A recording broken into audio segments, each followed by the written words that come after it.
আর এদিকে ফের সিবিআই নজরে শাহজাহান ঘনিষ্ঠ। সরবেরিয়ায় শাহজাহান ঘনিষ্ঠকে নোটিশ, শাহজাহান ঘনিষ্ঠের বাড়িতে নোটিশ সিবিআই এর। চলতি সপ্তাহে তলব শাহজাহান ঘনিষ্ঠকে।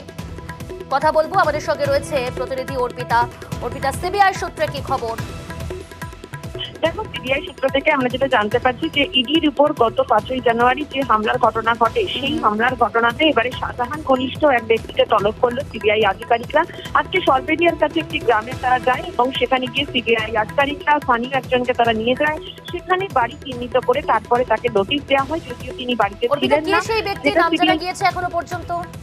দেখো, তদন্তের সাথে তাকে নাম বলা হচ্ছে না, এই কারণে কারণ বেশিরভাগ সেদিনে যারা উপস্থিত ছিলেন অনেকেই কিন্তু এখন অব্দি পলাতক রয়েছে, ফলে সেই কারণে কিন্তু তদন্তের সাথে নাম বলা হচ্ছে না। তবে এই ব্যক্তি ঘটনাস্থলে তিনি ছিলেন, ফুটেজ থেকে তাকে চিহ্নিত করা হয়েছে। এবারে সেই ব্যক্তিকে তলব করা হলো এবং সিবিআই যেটা জানাচ্ছে যে তাকে জেরা করে মূলত কিন্তু জানার চেষ্টা করা হবে ঘটনাস্থলে কার নির্দেশে তিনি গিয়েছিলেন এবং কেন এই ঘটনার পেছনে কি উদ্দেশ্য ছিল। এই সমস্ত বিষয় তাকে জিজ্ঞাসাবাদ করে গোটা বিষয় তাকে বয়ান রেকর্ড করা হবে। সেই জন্যই কিন্তু তাকে নিজামে তলব করা হয়েছে, এমনটাই সিবিআই এর দাবি। বেশ, ধন্যবাদ অর্পিতা।